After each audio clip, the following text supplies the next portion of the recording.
Should it say that it's streaming too, or maybe I can't see that right now? So we are we're streaming through channel 17, who has joined this meeting, and then they take the feed from what they see and then stream it to all of our platforms.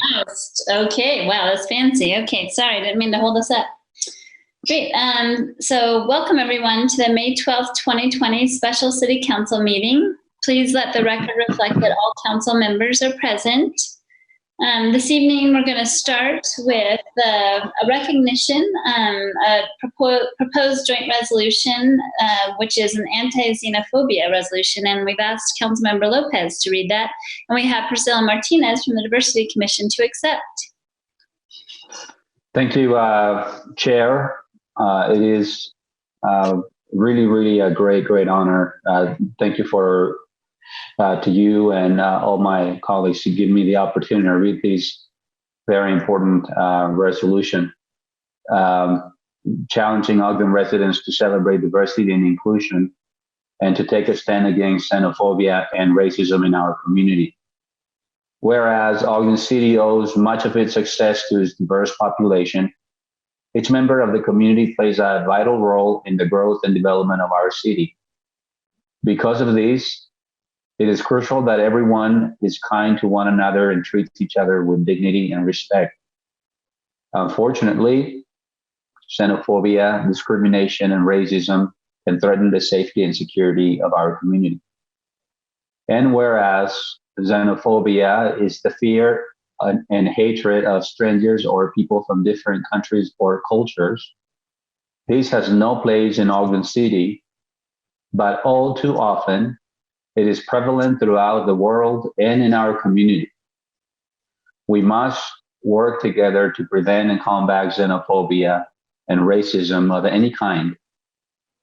And whereas it is crucial now more than ever that we come together as a community, public health emergencies such as the outbreak of coronavirus are stressful times for people and communities. Fear and anxiety about a disease can lead to social stigma towards people, places, or things. For example, stigma and discrimination can occur when people associate a disease such as COVID-19 with a population or nationality. Diseases do not discriminate. And whereas stigma hurts everyone by creating fear or anger towards other people, additionally, stigmatized groups may be subject to social rejection, denial of healthcare, education, housing, or employment, and physical violence. And whereas we must advance and support a healthy climate of inclusivity, respect, and diversity during these difficult times, we must raise awareness of COVID-19 without increasing fear. We must learn the facts about COVID-19 and stop the spread of rumors. And whereas Ogden City condemns all forms of xenophobia, racism, and intolerance, in these times of uncertainty, we must work together to make sure everyone in our community feels loved and valued.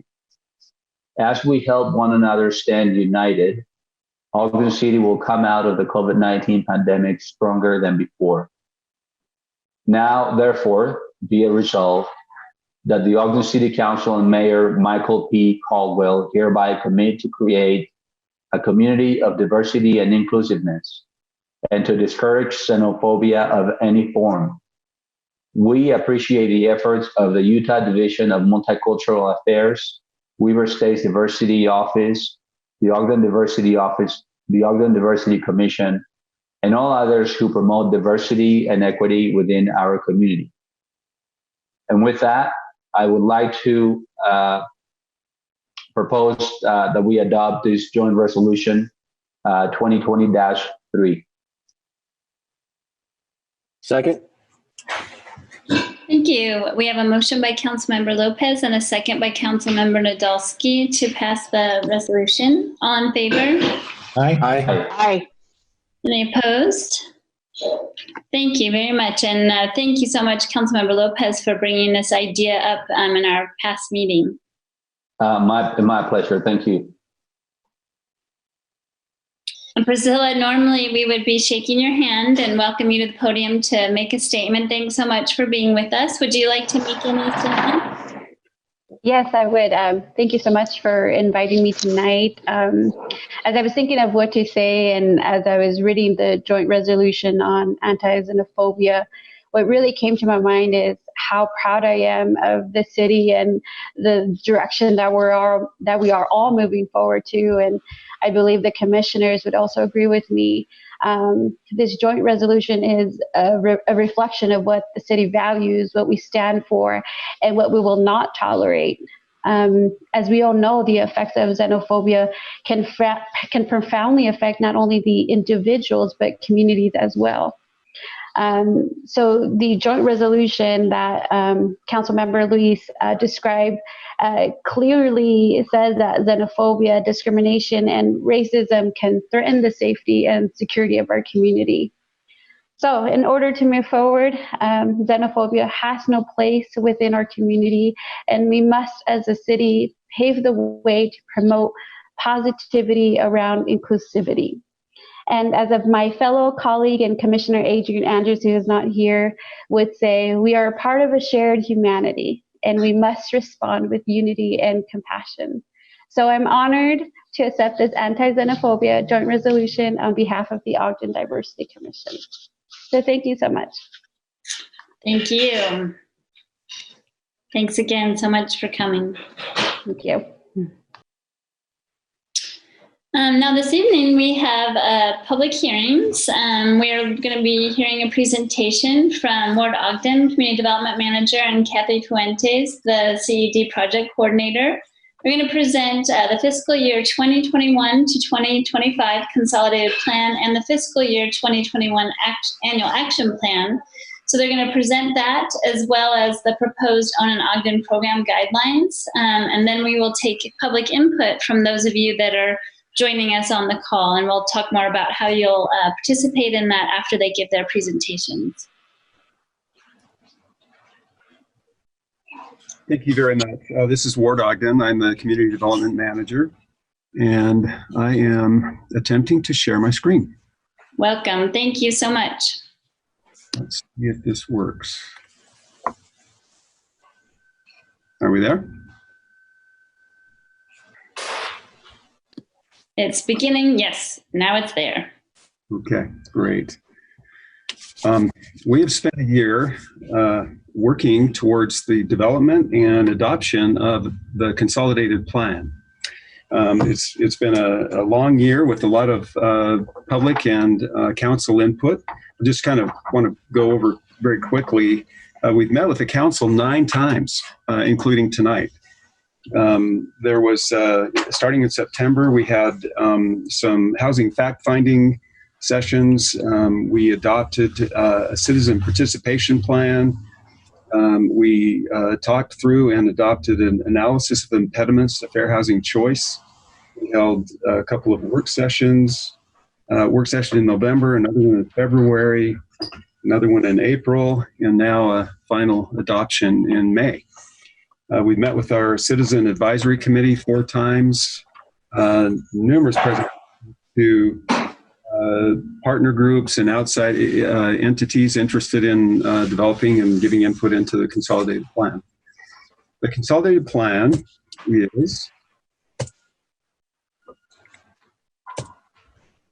it's a 5-year plan. And the documents, as Council Chair mentioned, involve a 5-year plan, an annual action plan, which includes a budget and strategies for implementation in each year. And so we'll be adopting one plan for the upcoming fiscal year. It includes a few things that are new as of the past month or so. With the pandemic, some new money has become available. And so that becomes a new source. It's Community Development Block Grant CV. A new national objective has been given to us so that we can have some further flexibility in the administration of the funds. We have a neighborhood revitalization strategy and an analysis of impediments to fair housing choice, and then again the Own an Ogden program guideline changes. The consolidated plan is the mechanism for receiving HUD funding. It's a strategic planning tool that identifies the priority needs in the community, outlines programs and projects to address those needs, and it requires citizen participation. And anything that we do needs to fall within the context of those strategies and plans. It involves the AI as well, the analysis of impediments. Let's see. When we pass this plan and submit it to HUD, the Department of Housing and Urban Development, we become entitled to Community Development Block Grant and the Home Investment Partnership Grant. These have been ongoing for many years now. The Home Grant since the early 90s and the Community Development Block Grant since the 1970s. And again, as I mentioned, the HUD requires that if we're doing anything with these funds, we have to have that in our plan. And there's a procedure for amending a plan as well, which we do generally every year. We have a small amendment to adjust dollars and carry forward funds each year in the budget. Each of the, as I mentioned before, each of the HUD-funded programs needs to meet a national objective, and these are for the use of the Community Development Block Grant. Each needs to meet a benefit. It either needs to meet one of these three. That benefits low and moderate income persons. 70% of our funds go towards, at least minimum 70% towards benefiting low and moderate income persons. 30% can go to either the urgent need or the slum and blight alleviation. The urgent need is only upon designation by the federal government. And the pandemic has been determined to be an urgent need. So they've allowed us to be able to use that objective now.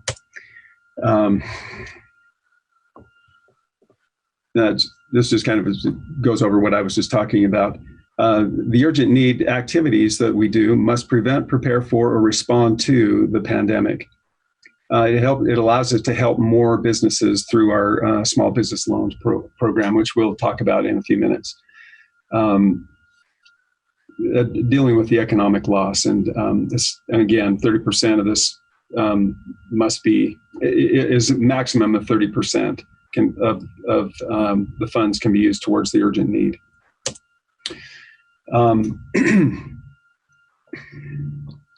The Community Development Block Grant CV money is allocated through a recent CARES Act. We've probably all heard about that act. It was just passed a few weeks ago.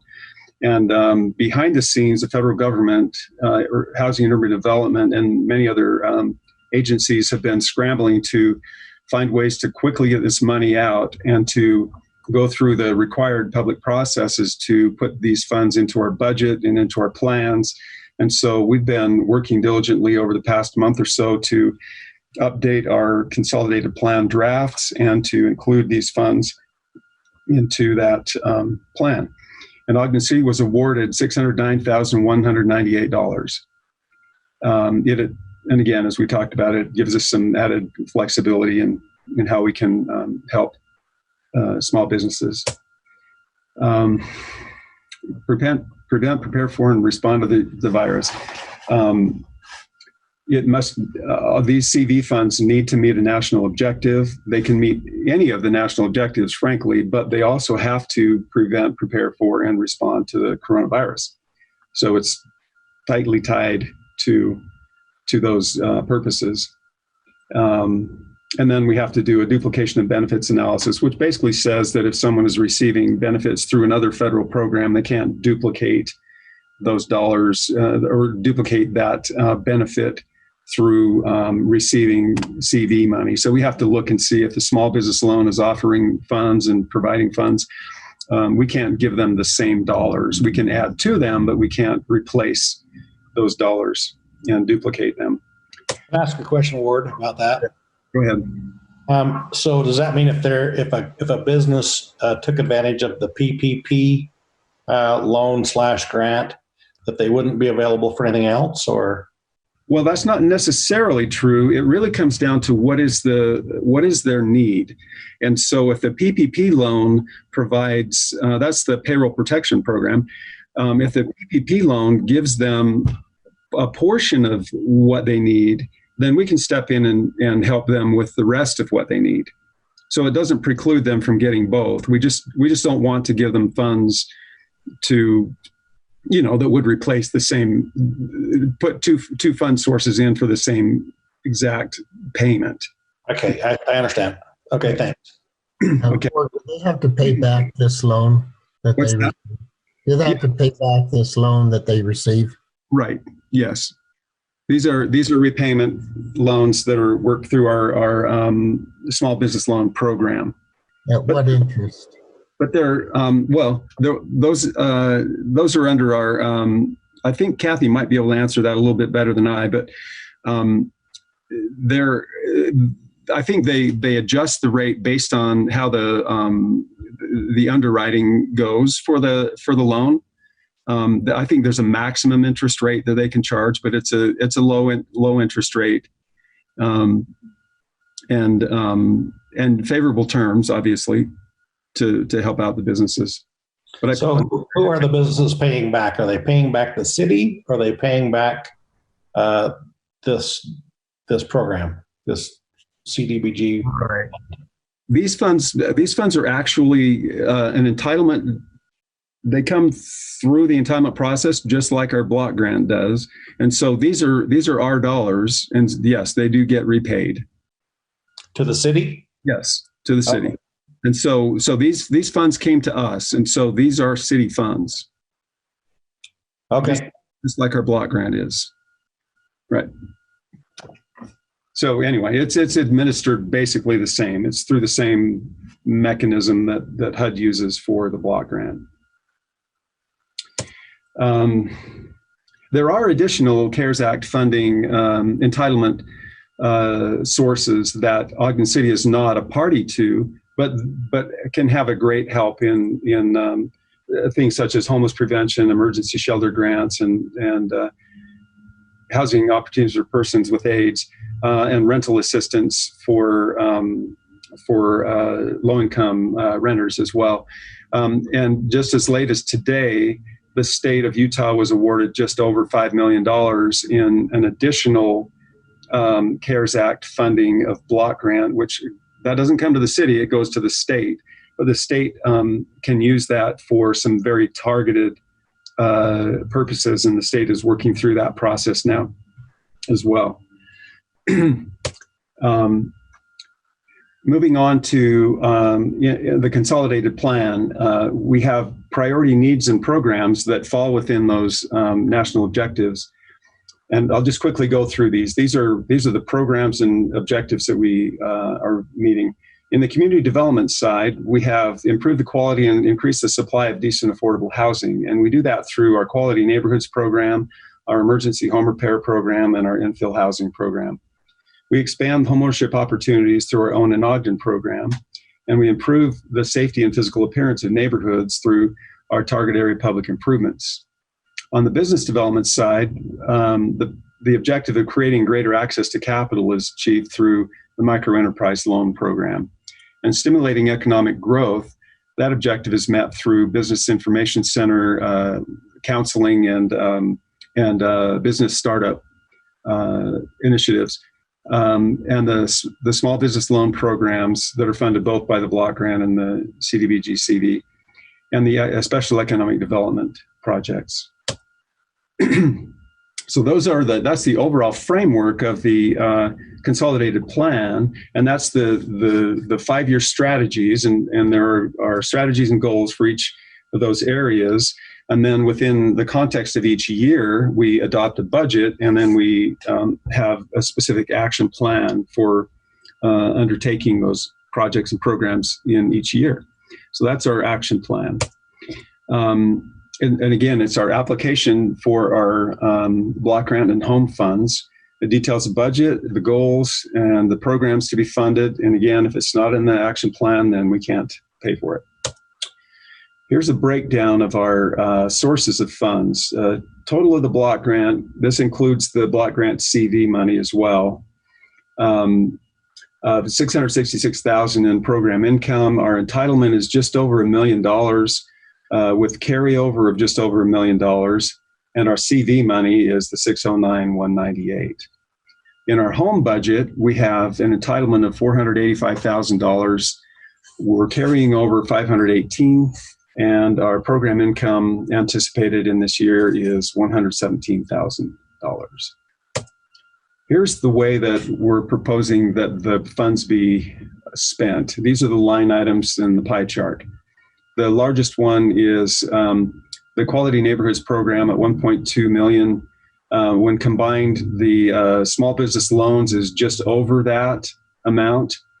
Special economic development at $180,000. Small business loans at $421,000.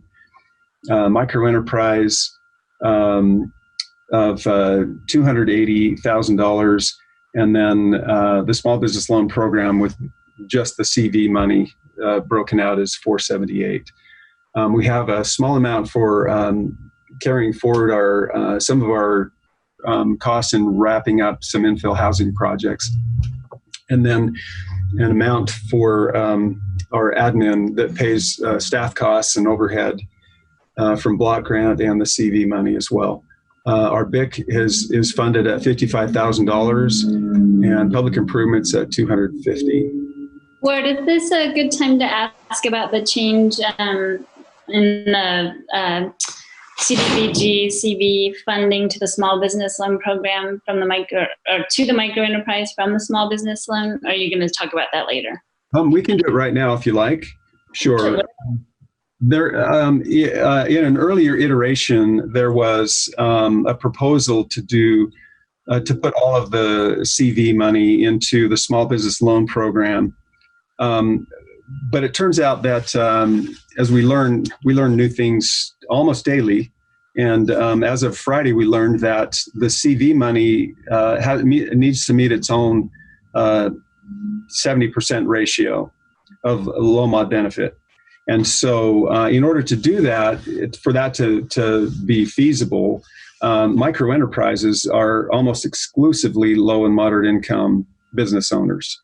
And so it's appropriate to put some money into micro enterprise to help them. What we were thinking earlier was that even if those businesses were micro enterprises, they could always apply for the small business loan and get the same loan, but they wouldn't have to qualify on the basis of income. They would just do it on the basis of urgent need.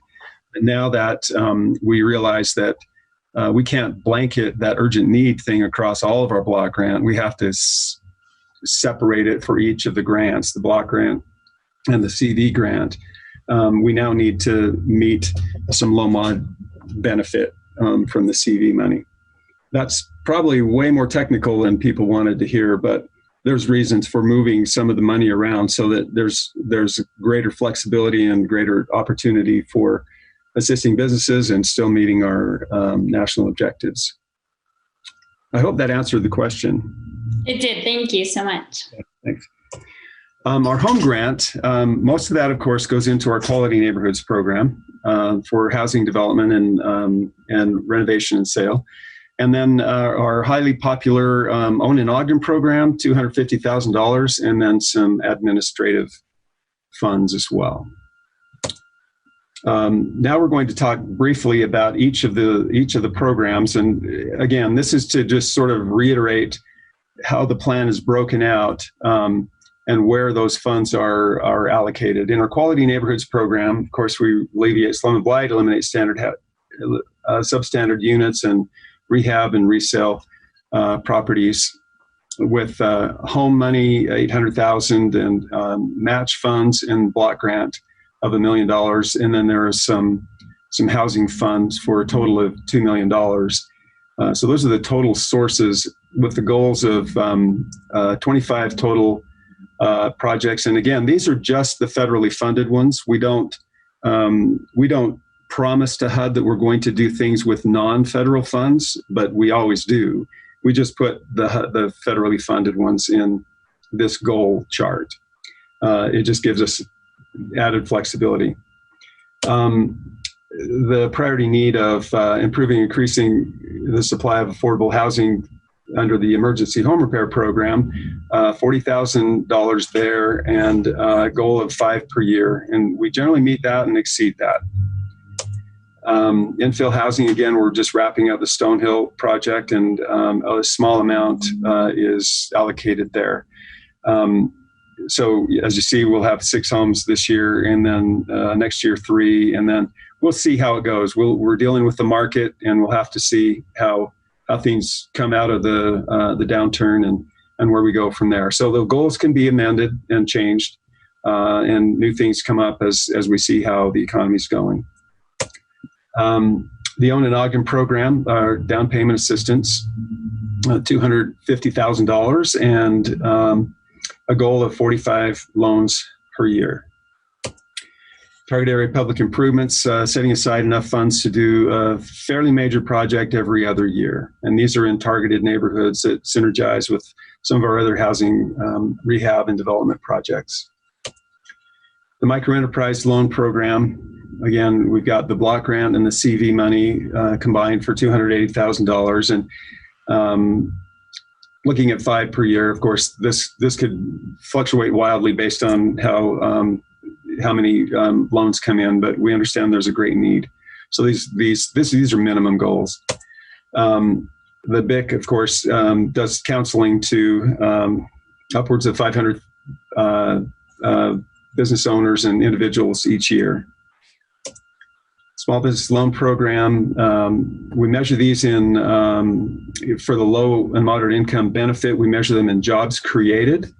$1 million there with the combined block grant and the CV money. And we're anticipating as many as 20 urgent need loans for the next year or two, and creating at least 8 jobs, or creating or retaining 8 jobs per year. Just one thing to point out on that CV money is that we have until September 30th of 2023 to spend that money. Special economic development of $180,000, and there's a potential for some urgent need in there as well. One of the things that HUD has asked us to consider, and we're one of a few communities that are able to make use of this and really maximize the potential for a neighborhood revitalization strategy area. This is, again, strongly encouraged by HUD. It creates communities of opportunity in distressed neighborhood. It identifies target areas for concentration of federally funded programs. And the goal is to stimulate reinvestment in the community and empower low-income residents as part of an overall comprehensive community revitalization strategy. And they give us some incentives and some flexibilities as we do this. In the past several years, we've had the chart on the left, we've had those census tracts, which basically is our East Central neighborhood and the neighborhood, the Jefferson area, most of the Jefferson area surrounding the downtown. This year, we're proposing for the next 5 years to add Census Tract 2018. And there's some rationale for that. It's identified as a racially concentrated area of poverty. And it would help us to leverage the work of some of our partners. The Habitat for Humanity, Youth Build, and the Weber Housing Authority are doing projects in this area. So we'd like to be able to work with them. Some of the characteristics of the additional census tract 2018 is that here's the population. Looks like the population is actually dropping just a little bit. The minority population's around 64%, relatively high poverty rate, fairly low owner occupancy rate, and a fairly high vacancy rate as well. So it's indicators of need here. So we'd like to, as part of our plan, include a new census tract into give us some broaden our targeting in the NRSA. As part of our development of the consolidated plan, and as you recall, back in September, on September 3rd, September 10th, we discussed the analysis of impediments, the fair housing choice. This is an analysis that helps us to drive some of our thoughts and policies and procedures for our consolidated plan. Warren, I feel bad for interrupting you, but I feel like I should ask you a question before you move on, because then you have to go back a little ways. Is that okay? Yeah, fine. I mean, to go back 2 slides to some of that demographic information, I guess I'm wondering, and I think we've talked about this before, but just, so if there's other people watching or at this meeting for the first time, can you talk a little bit about what we do to help the folks that are currently living there become part of that owner-occupied housing that we're attempting to help to establish in the neighborhood? Sure. We of course, are looking for housing development opportunities there. We did our the Lincoln Cottage project was very close in that overall area. We have some building sites now that we're working on with the Weber Housing Authority, as well as one of our own. We have just recently we've had a number of Own in Ogden applicants from that area as well. So in terms of promoting owner occupancy, we've also worked with the Ogden Housing Authority in developing some new housing that is available to low and moderate income households who will eventually become homeowners. So those are a few of the things that we've been working on. And of course, working with the partners, we've had discussions with Habitat for Humanity and Weber Housing Authority, and trying to help promote their initiatives, the homes that they're building, and the work that they're doing with putting together volunteer groups for home repairs and things like that. Right. And I understand a lot of that. I guess what I'm asking, I have to think about another way to ask. Do you have data around how many of the folks that, when you're working in these areas, how many of them that live there already that actually then gain owner occupancy through this process? Yeah. In that specific neighborhood, we don't have data there.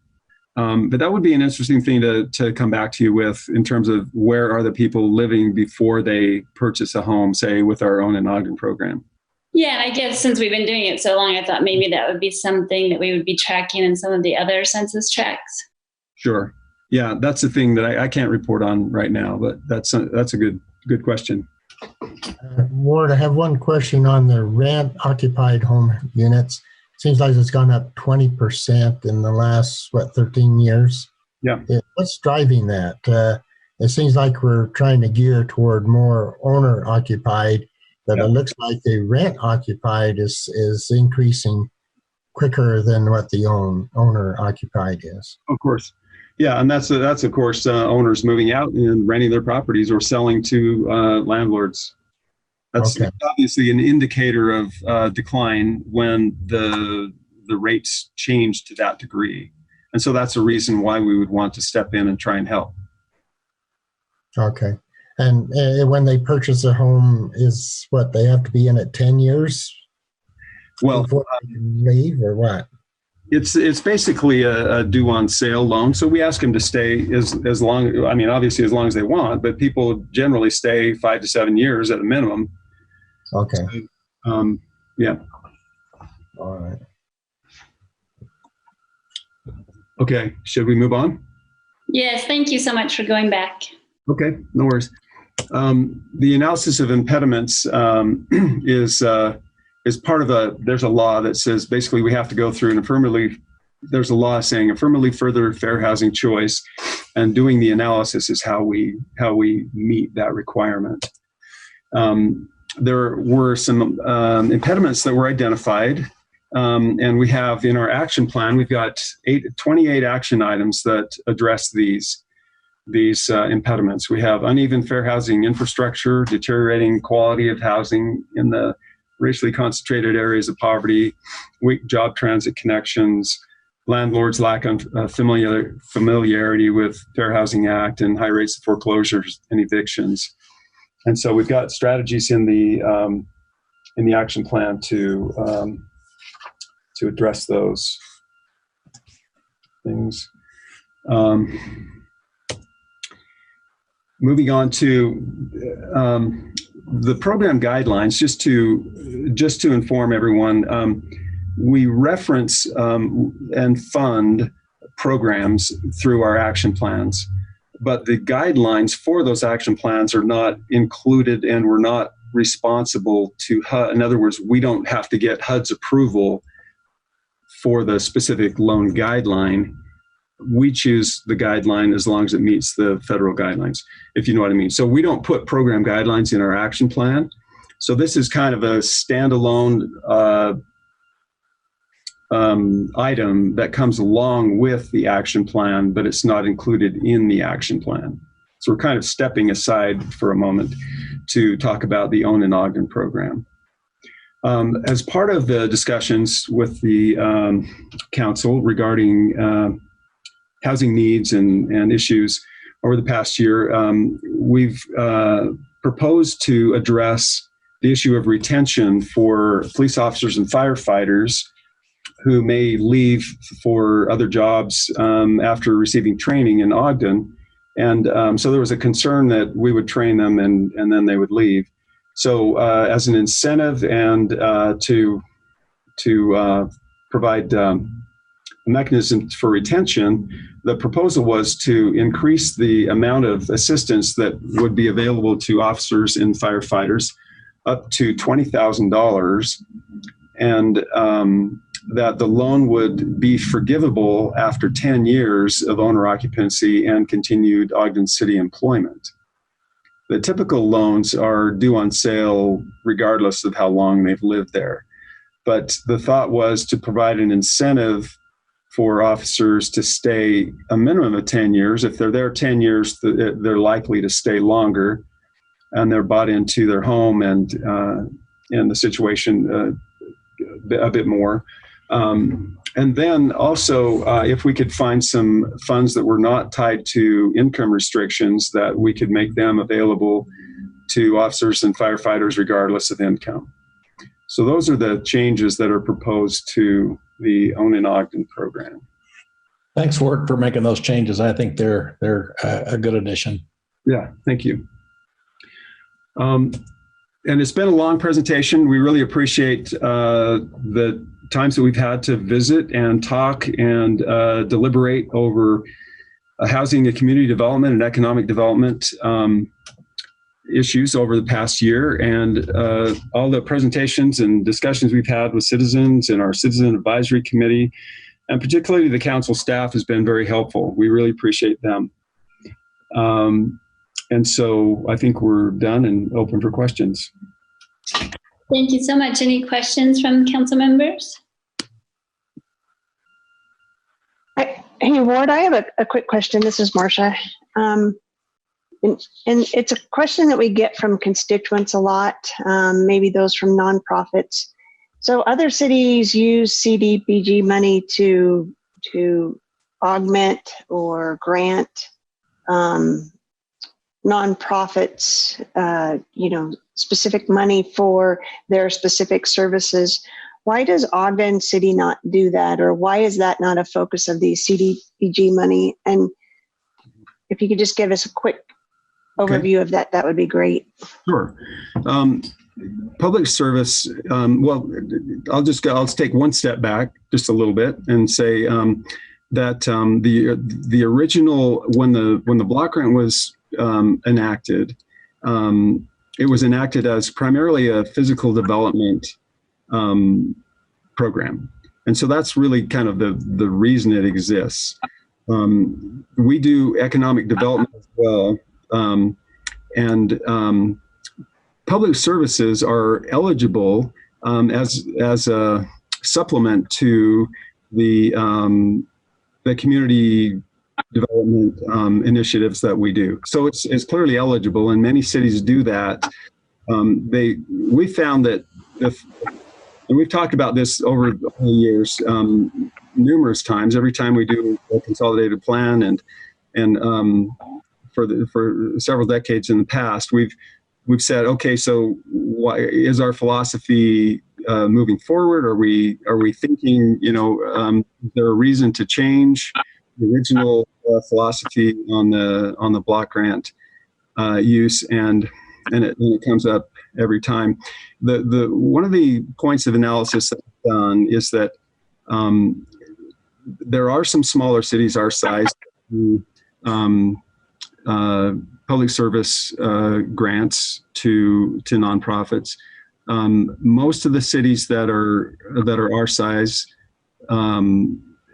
that do that, they really just have a whole different way of approaching their block grant administration. They just go for what's eligible, and they broaden it out across who's eligible. Many of the successful public service grants are done by the very large cities, the cities that really need and can afford that use. But in our case, our philosophy has been, the administration's proposals each time this comes up, is that we stay the course with our focus on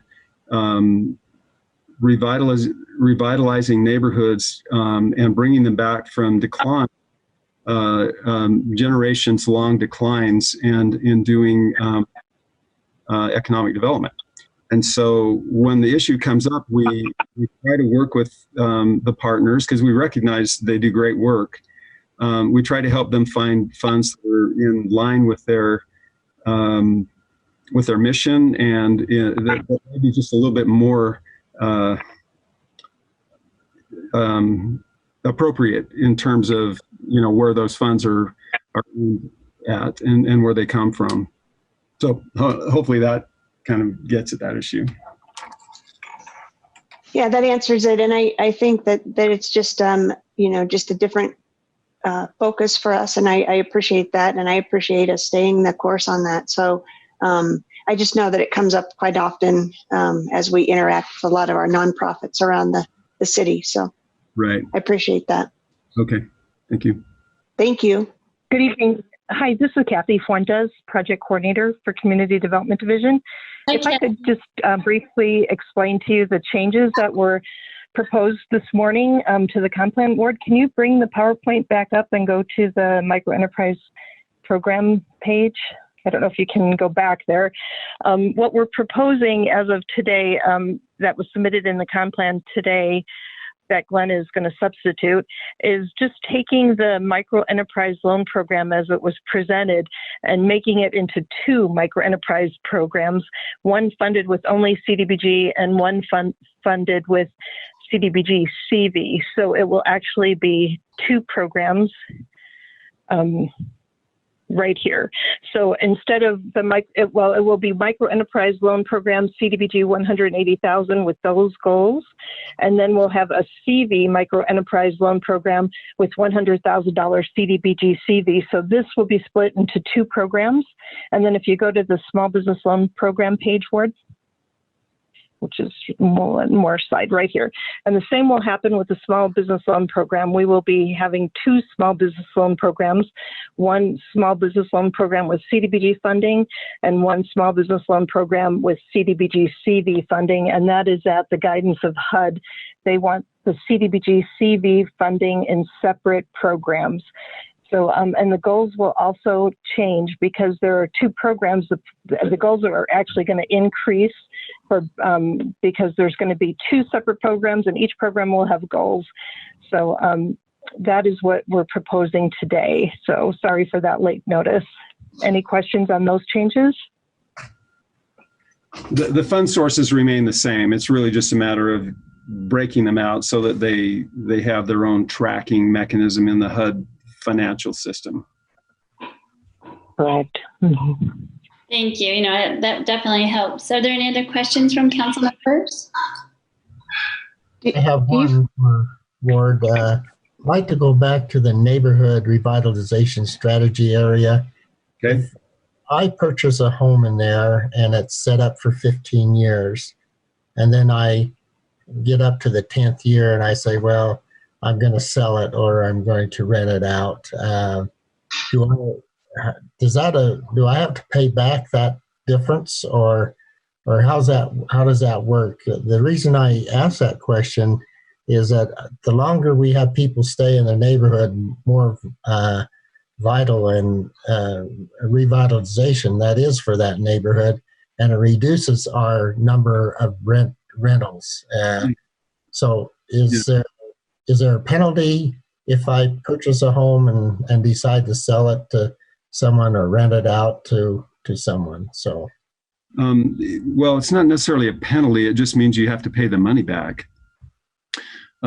So I guess one silver lining on that is people choose, and we don't restrict their movement. But what we can do, and the silver lining is that many times when a home is sold, the owner pays back the Own in Ogden program, and then someone else buys the house and uses Own in Ogden to buy the same house.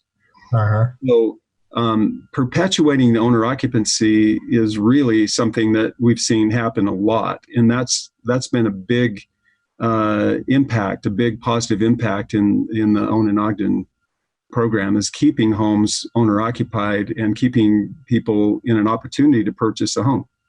Yeah, I think that's the real goal that we have, because when I came onto the council, we had a lot of rentals up into the east area of Ogden, and we've tried diligently to maybe decrease that number down. Yep, it has made a difference. Okay.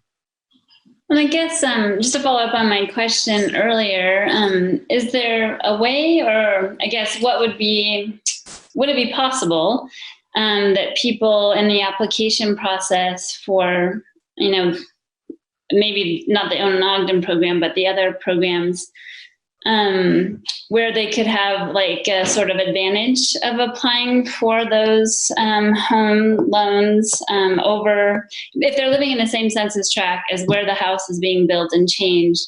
Is there any advantage for people coming from that census tract, or even all the census tracts that are within these areas? Is there a way that we could do that? Because I guess that's kind of the crux of the issue for some folks, is that they're worried and concerned that we're kind of pushing people out of the city, which I know is not our goal. But I wonder if there's any incentive for people that are applying for homes that live within those census tracts. I'm not sure I quite understand. If an applicant, I guess that would be an issue if we had scarcity to the point where people had to compete for the dollars. But in general, we've found that we can help just about everyone that comes through the door. There are times when the funds get low and towards the end of the year, and sometimes we'll find additional funds and bring them in through a budget opening to help. But I think that we're able to help just about everybody that wants to buy a home. So if they're in the census tract and want to buy a home there, we can generally help them do that. Okay, but we're not really tracking that data, so it makes it challenging to know if it's working or not. Right. Well, we do have information on where they came from, so we do in fact know where they came from. So that's just something we'd have to do a data run to find out and do that correlation. But it's a really good question. Yeah. Any other questions?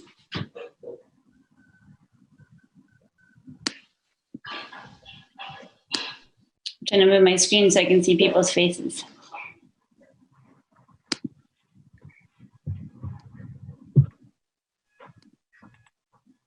I don't think I see any additional questions. So I guess thank you so much, Ward and Kathy. Now we can have time for public input, and maybe I'll ask Brandon to give people directions about how to do that. Thank you, Chair. Yeah, if you are joining us via Zoom, you can raise your hand, which there's a button to do so in the bottom of your screen, and then that will put you in the queue, and then we will go through each person that has raised their hand, and we will unmute you, and you will have 3 minutes to participate in the public hearing. Yeah. I don't know if that was everything, but Yeah. think so. And then I think just remember to say your name before you start speaking.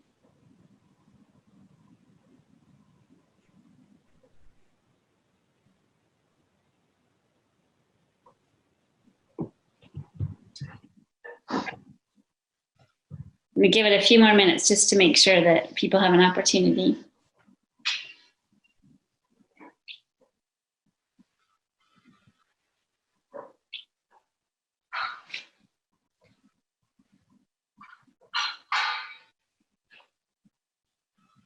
I'm not seeing any hands raised, unless I'm wrong about that.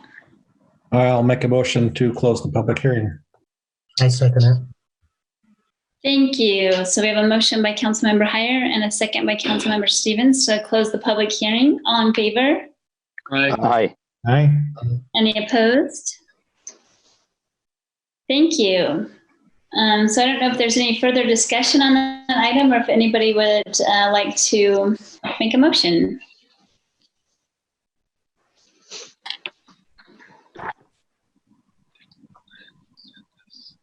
Okay, Chair, I'll make a motion that we adopt Resolution 2020-11 with substitute Exhibit A, clarifying the use of CDBG-CV grant funding.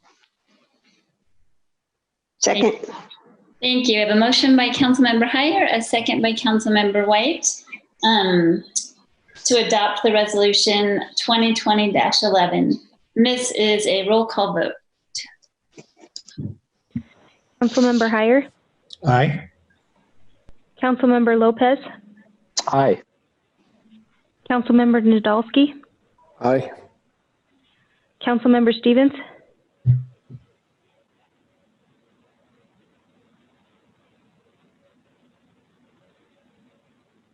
Did you hear Doug? Aye. Councilmember White, Aye. Vice Chair Blair, Aye. Chair Chaburka. Aye, and that passes. Thank you. Chair, if I could make a quick comment. I appreciate all the outreach that these guys did. I know that it's a lot of work. It's a lot of work to deal with the guidelines within HUD, and I appreciate that they are continuing to keep on track and keep on top of that. So that's a lot of work for them, and I know that it's a difficult to change right in midstream because I know that they had a different direction last week, but I appreciate that they were able to do that and keep us on the up and up with HUD. So thank you, Ward and Kathy, for doing that. Yes, agreed. And I really appreciate you visiting with the council so many times and taking our questions and feedback. Would anybody else like to make any comment or move on to another motion for the proposed Owen and Ogden program guidelines? Well, Chair, I'll make another motion then to adopt Resolution 2020-10. I second it. A motion by Councilmember Heyer and a second by Councilmember Stevens to adopt Resolution 2020-10. This is also a roll call vote. Councilmember Lopez, Aye. Councilmember Nadolski, Aye. Councilmember Stevens, Aye. Councilmember White, Aye. Councilmember Heyer, Aye. Vice Chair Blair, Aye. Chair Chaburka. Aye, and that passes. Thank you. And now we'll invite Lisa Stout, our comptroller, to speak with us about the fiscal year 2020 budget amendment. Thank you, Chair Chaburka. It's a pleasure to be here with you. Let me share my screen.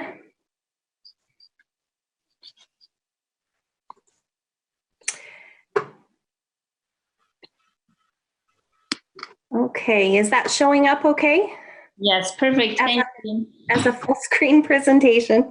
It is, but my eyesight is getting worse. Not because of you, I don't think, but. My eyesight's pretty bad too, so I empathize with that.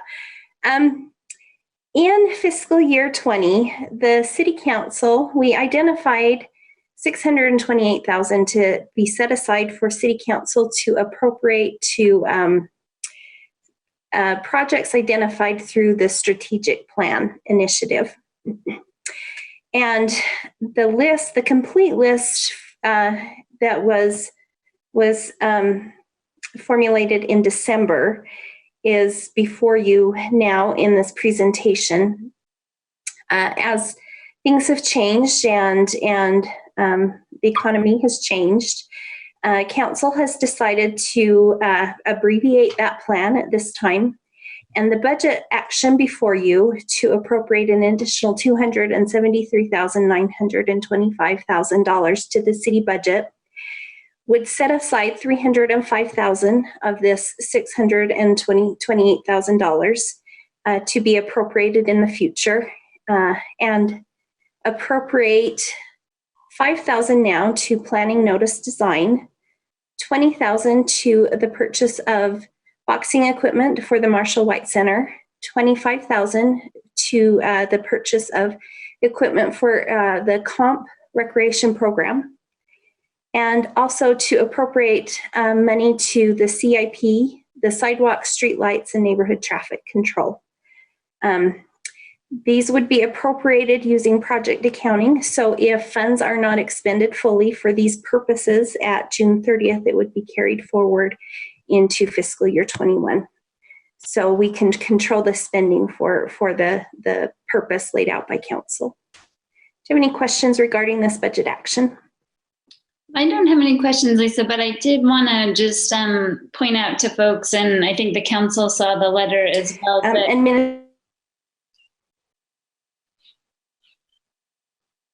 Is Lisa frozen up, or am I? I can hear you, Angela. But Yep, Lisa must be. Yeah. Lisa's been freezing all day.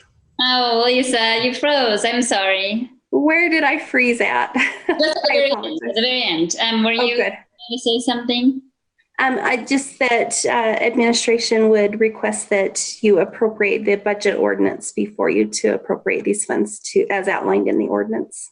Thank you. Thanks so much. And I was just getting ready to mention that the council has seen the letter of asking the Diversity Commission to help us determine where the $30,000 for translation service would best be spent.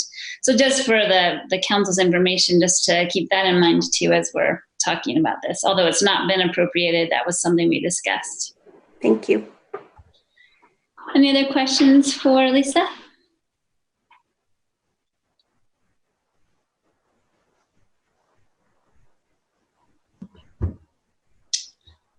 Okay, so then we'll also open up this item for public input. Again, you can raise your hand and Brandon can give you extra directions if needed, but you would just state your name for the record and then make your comments, and please stay within 3 minutes.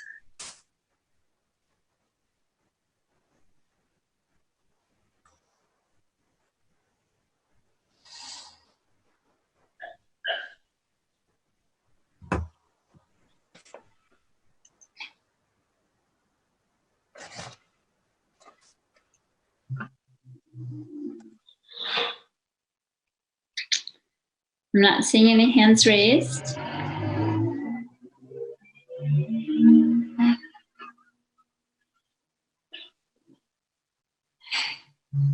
Are you ready for a motion then? I think so. Okay. Concerning proposed ordinance 2020-16, I make a motion that we adopt. But do we need to close the public hearing? Is this a public hearing too? I'm sorry, I thought that. You do need to close the public hearing. Yes, it is a public. I'll make a motion to close the public hearing. Thank you, Councilmember Lopez. I'll second it. Thank you. We have a motion to close the public hearing by Councilmember Lopez, a second by Vice Chair Blair. All in favor? Aye. Aye. Any opposed? Thank you. And then Councilmember Heyer, did you want to state that again? Yeah, I'll make the motion that we adopt ordinance 2020-16. Second. So I have a motion by Councilmember Heyer, a second by Vice Chair Blair to adopt the proposed ordinance 2020-16, and this is also a roll call vote. Councilmember Nadolski, Aye. Councilmember Stevens, Aye. Councilmember White, Aye. Councilmember Heyer, Aye. Councilmember Lopez, Aye. Vice Chair Blair, Aye. Chair Chaburka. Aye. Thank you, and that passes as well. Thank you, Lisa. I think we'll hear from you in just a few minutes. Thank you. Sure. Now we have reports from the Planning Commission, the proposed defense depot reuse, zoning, building height in the DDR. Welcome, Greg Montgomery, Planning Manager. Thank you. See, Brandon, are you going to pull up the slides? Yes, I am. Okay, I appreciate your help.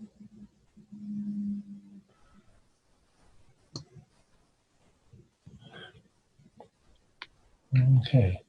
So as you mentioned, Chair, this item is a petition that had been filed by the Boyer Company to amend a portion of the zoning ordinance that deals with the defense depot reuse area located out of BDO.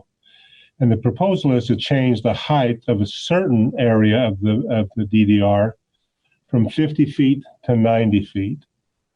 Let's see. There we go.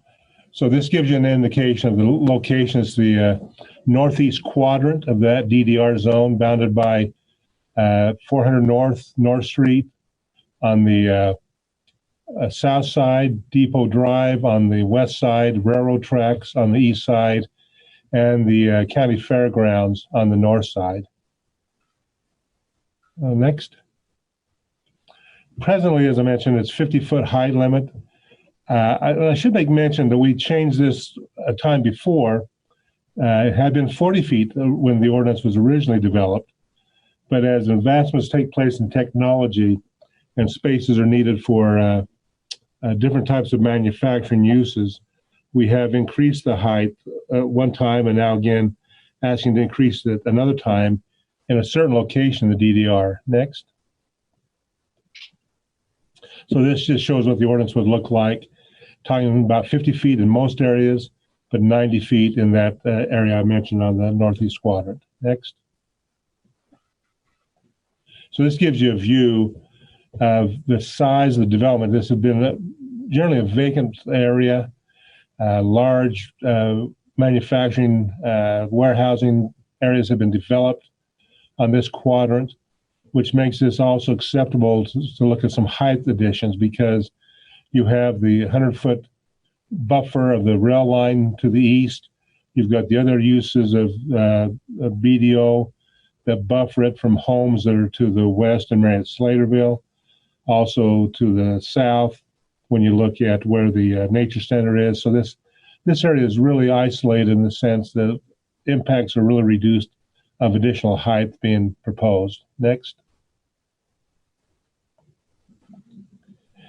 And as I mentioned, the reason for these changes are because of different technologies.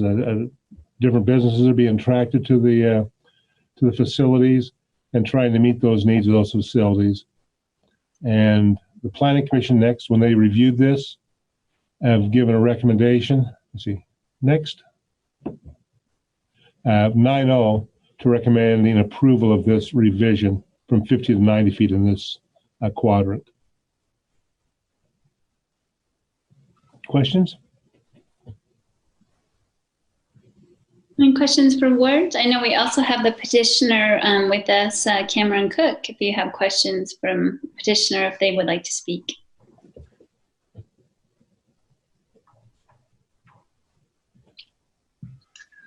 I don't know that I have much to add. That was a great summary from Greg, but happy to answer any questions if anyone has any. Thanks for joining us. You're welcome. I guess I do have one question. I think I already know the answer, but this wouldn't have any impact on forwarding, improving 400 North all the way through to Wall, would it? No, it wouldn't. Okay, thank you. You're welcome.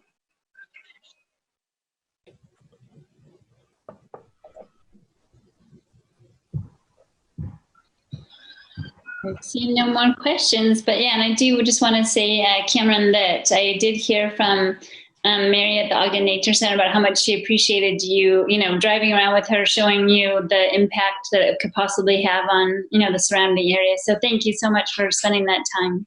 You're welcome.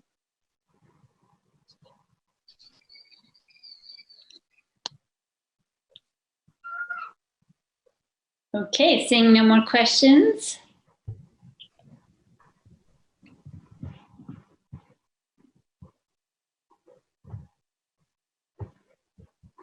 On this item, it does say receive input. So do we also ask for public input for this item? Yes, that's correct. Okay, thank you. Sorry. Just have to clarify. Great. So anyone that would like to, that's on the Zoom call, would like to make a comment, you can do so by raising your hand and then saying your name for the record and then staying within 3 minutes.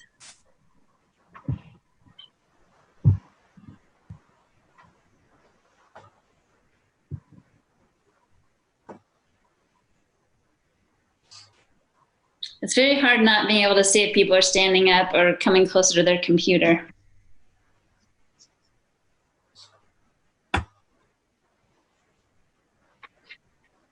Seeing no movement, Chair, I would like to make a motion to close the public hearing. This is not a public hearing, it just so. Oh, okay. Public input. Never mind then. Thank you. Thanks for trying, though. Thank you. Would anybody like to consider making a motion about this item? Chair, I'd like to make a motion that we adopt proposed ordinance 2020-18. I second that. I have a motion by Councilmember Stevens and a second by Councilmember Lopez to adopt proposed ordinance 2020-18. This is a roll call vote. Councilmember Stevens? Aye. Councilmember White? Aye. Councilmember Heyer? Aye. Councilmember Lopez? Aye. Councilmember Nadolski? Aye. Vice Chair Blair? Aye. Chair Chaburka? Aye. And that passes. Thank you, everyone. And thank you again, Cameron, for coming. Thank you so much for your support. You bet. Now we're happy to welcome Bryant Garrett, the airport manager, to talk to us about the Ogden-Hinckley Airport Master Plan. Welcome. Thank you very much. Hey, I'll be brief tonight, a little less than my last session. I think we got most of the questions out on that. So if you would allow me, I'll just go through the PowerPoint presentation very quickly.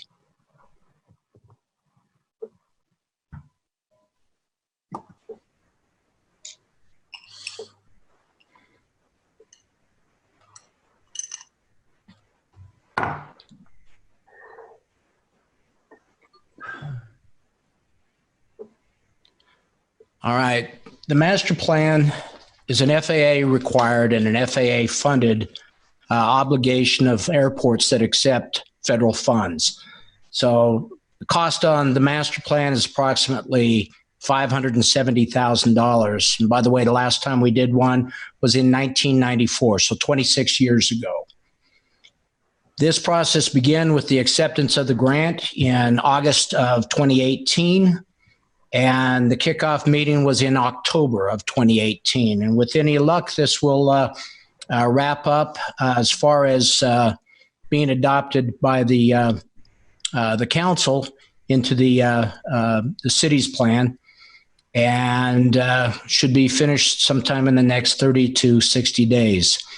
So the process, well, the purpose is to look at a big picture and to look at industry needs and to see where we are with the plant we have and where we'd like to be, and then to justify each of these projects and the development to the FAA because we're eager to accept their funding. The funding for most airports of Ogden's size were classified as a non-hub airport is 90.63% of the project costs. The outreach program to bring in as many people as possible to get their opinions and for them to express what their needs are. We're done in 3 primary fashions with direct interaction. The first is a survey that was done with over 200 responses. The Planning Advisory Committee, which the next slides will show who was on it, at least their positions. There were 2 public workshops, and then there's a mass of working papers on the website, email communications, and such. The constitution of the Planning Advisory Committee is listed here as such, trying to get a wide diversity of stakeholders and airport users, those with some expertise in either business or in aviation. These are the component parts, 7 specific items that are done as part of the master plan project. The first is the GIS survey, looking at the approaches and departures of the airport. Then a full inventory of everything that supports the airport, both on and off property. A forecast of what the aviation demands are anticipated to be. Then if those demands come about, what the facility requirements would be for those to meet those demands. Develop alternatives, there were 5 of them. And then to come up with a preferred alternative, which is a hybrid of the 5 features. The implementation, which is the real meat and potatoes, that's the sources and uses of funds to make this all happen. And then the last piece is the airport layout plan, which has to be submitted upon completion of the rest of this process to the FAA, and they generally take somewhere between 6 and 18 months to give the final okay on those. The forecast looks at benchmarks that exist in the base year, and that's the year you received the grant. That would be the 2017-2018 year. Obviously, you get data from the year after it's over with, so they're always at least a year behind. We looked at 3 measurements here. These are in plane passengers, and it should be self-explanatory with the term in plane, but you get on a plane, that's an enplanement. You get off the plane, it's a disembarkment. So we're just talking in plane passengers, and since ultimately all passengers to get on a plane generally get off, you could look at kind of double that amount as the amount of passengers we serve annually. Based aircraft, how many actually call Ogden their home? And back to operations, I explained that once before, but a plane lands, that's an operation. Plane takes off again, that's a second operation. These are metrics for determining how many tie-down spaces or how many places to park aircraft there are, not just the amount of parking locations, but the square footage needed to cover that. The number of buildings, how many exist now on airport and off airport, and what the total is now, how many of those that are in poor condition and how many of those that are in fair condition. Additional aircraft storage, how many aircraft are on tie downs out in the weather and want to be inside a hangar, how many additional hangars you would need, plus how many additional square footage of hangars. Listings here are just for the terminal. What's existing, roughly 10,000 square feet, designed to handle 150 passengers an hour, and pretty much utilizing just one gate location. Short term, looking at that moving from 1 to 2, and looking at additional passenger per hour capacity all the way through the term. Short term, intermediate term, and long term roughly refer to a 5-year horizon, 10-year horizon, and a 20-year horizon, respectively.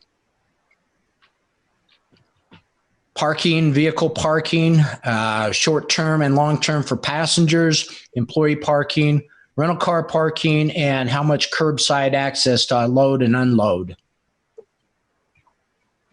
Long-term development considerations. The biggest one here is the development on the west side of the field that has very minimal activity on any part of it. and I believe it plays a huge part going into the future. Looking at redevelopment, the tearing down of the old hangars and building of new ones, the infrastructures that is needed, particularly on the west side of the field, and the ultimate movement of the terminal building from where it is now, which would have a repurpose in the future, and a new facility that would be located on the opposite west side of the field. Property needs looking at any additional expansion and off-airport compatible land uses. The alternatives were designed A, B, C, D, and E, and they have some commonalities both on the air side and on land side. They also were morphed into a single preferred alternative. So on the next slide, if you look at the top, you'll see the different features on this matrix. The feature on the left side with the various alternatives across the top. So you can see how much space, acreage is provided for which functions. And then we come to the preferred alternative, which focuses on east side and west side developments, the terminal where it is now versus where we would like it to be, new hangars and the places where they can be developed, and then the infrastructure for taxiways and aprons that support that, the logistics of fuel storage, and then also land acquisition. And it's a very busy chart, and I'm sure each of you have seen it previously. There's not a ton to go over here, but the big features are the land acquisition possibilities on the top edge, which is the west edge. The orientation to this is north is to the right. And the blue at the bottom center with the green features in it, the green features are potential new hangars. And the blue area is the area that is currently developed for mostly general aviation.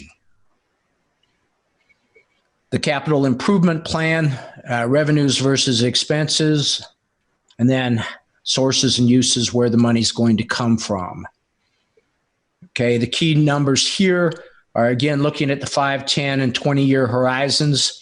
The short term shows roughly us asking $17 million from the FAA with a local match of the 9.37% of each one of those dollars, FAA dollars, 23 million of local and other funds, and for a total in the first 5 years of $42 million.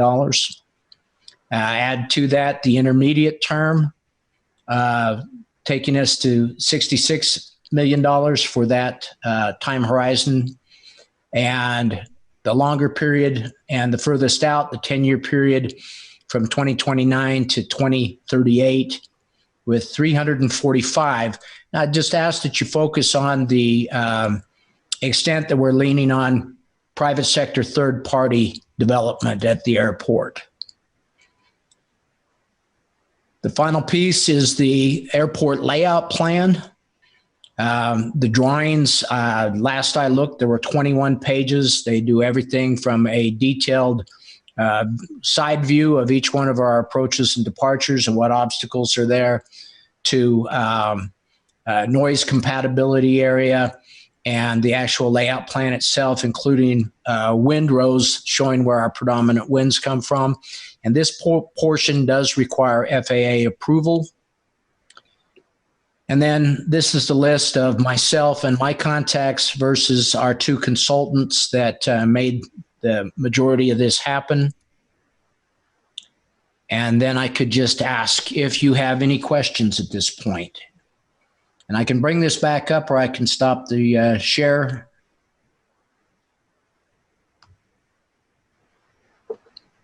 And if I may ask a question. Please. How fluid is the timeline for that that you just had up? It is not chiseled in concrete, if that's what you mean. These things tend to slip. I mean, who saw COVID-19 happening? The economy comes back, we could be right on track. If not, then you may have to slip a couple years in there and push it out.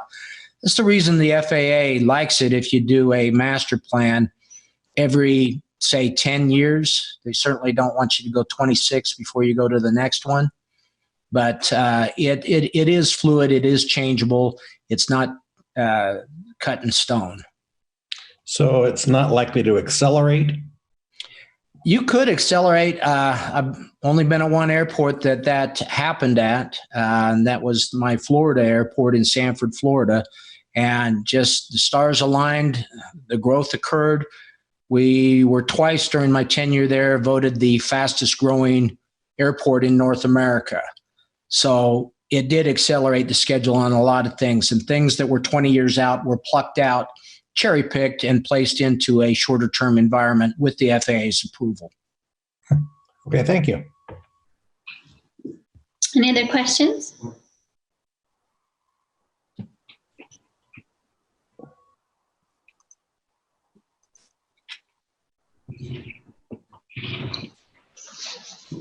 Chair, sorry, I couldn't find my unmute button. That's okay. Anytime. I won't personally. So you mentioned about, will you just kind of review again who you reached out to get this master plan completed and who you talked to, just making sure that you talked to general aviation. We just reiterate that again for us. Yeah. So during the process, we had 2 public meetings. They were advertised as all public meetings, plus everybody that has a badge at the airport. There are 1,500 of them. And essentially, you can't get inside the fence without a badge. Each one has an email address, and each one was given notice of the meetings as they were coming up. We had some people, even though when it was just a planning advisory committee meeting, we still had the public attend, and I interacted with them quite a bit. There was a survey with, I think, 240, I may miss that number by a little bit, but well over 200 responses. The surveys were sent out to about twice that amount, close to 500 individuals. And then the committee meetings and the results, there are a wide variety of stakeholders on the field, and many of them were brought into it. They tried to bring in each feature. So the FBOs were brought into it. The hangar owners were brought into it. There was a lot of regulatory agencies that were brought into it. But the FAA requires a very broad use of this project to bring people together to give their ideas. So it's definitely not done in a vacuum. I appreciate that. There's a lot of very vocal people in the airport, so I appreciate you working with them. Thank you. I appreciate the opportunity to do that. Yeah, that was a funny smile, Councilmember Heyer. Well, I hear the same things you do.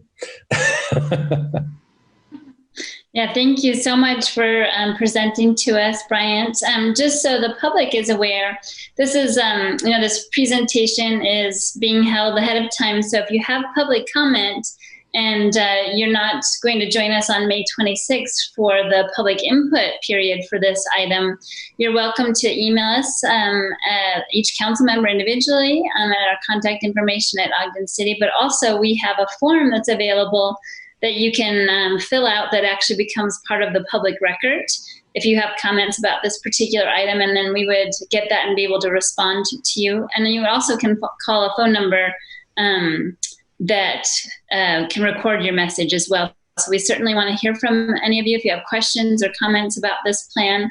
We won't be taking action until May 26th, and that's when the public input will be taken as well. Thank you so much, Bryant. Thank you for your time. Now we're going to invite back Lisa Stout, the comptroller, and Justin Sorensen, senior analyst, to talk a little bit about the Ogden-Hinckley Airport and some improvements.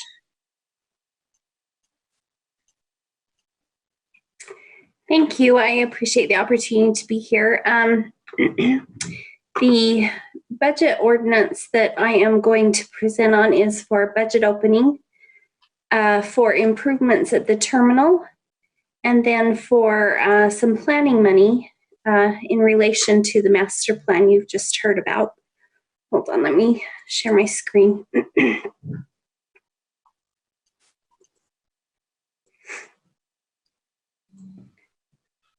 Okay. We are asking to appropriate $100,000 out of the critical contingency account in the general fund to move it to the airport fund and appropriate that for repairs at the airport terminal. Last week in the work session, Bryant had some pictures of the damage that is occurring. The hope is that we can get the roof repaired and the membrane replaced to better protect the terminal from further damage. We're also asking to appropriate $10,000 of BDO lease revenue that is remaining in from fiscal year 20 as a contingency for this $100,000 appropriation for the roof, making that appropriation for this project, which is AR005, the airport terminal improvements, $110,000. We're also asking to appropriate $100,000 of BDO lease revenue to move to the airport and appropriate it to AR093 infrastructure planning for planning and design and engineering related to the improvements airport would like to have happen in the future as outlined in the master plan. Do you have any questions regarding the budget action?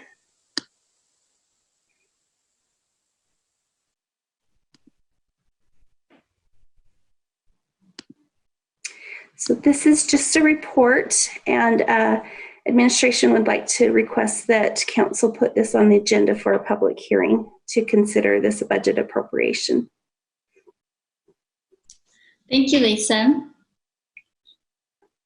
Yeah, just to reiterate that this is not any action tonight on this item, with the exception of setting a public hearing for May 26th on both items. And in the meanwhile, we can take comments and get feedback from constituents. Chair, can I ask a Chair Burkett, sorry. Oh, please. Sorry, Councilmember White. Just to jump in, so this is two different actions. So the first one is to amend the capital improvement plan to incorporate one of the projects for funding, and the second is what Lisa was presenting. So. Great, thank you, Amy. And Councilmember White? That's what I was going to say, or just make sure that I was clear that the first action is the just making sure that we include a new project on the CIP plan. Doesn't mean that it will be funded. I have to always put that in there. And then the second one is the budget amendment. Is that true? Is that correct? Yes. Okay. Thank you. My understanding.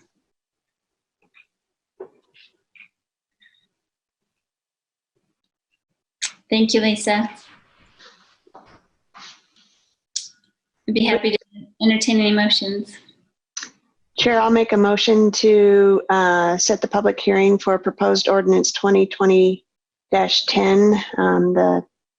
the fiscal years 2020 to 2024 CIP plan amendment. Good job. Yeah, there you go. Second. Thank you. We have a motion by Councilmember White and second by Councilmember Heyer to set the public hearing on proposed ordinance 2020-10. This is a voice vote. All in favor? Aye. Any opposed? Great, thank you. That passes. Then we have the 2020 budget amendment. I'll make that motion that we set the public hearing for ordinance 2020-11 for May 26th. Second. We have a motion by Councilmember Heyer and a second by Councilmember White to set the public hearing for proposed ordinance 2020-11. All in favor? Aye. Aye. Any opposed? Thank you. That passes. And to round out this meeting, we have one written public comment. Let me just pull it up. And I should have mentioned earlier that on all the items that we did vote on earlier, we have not had any public comment in the public forum.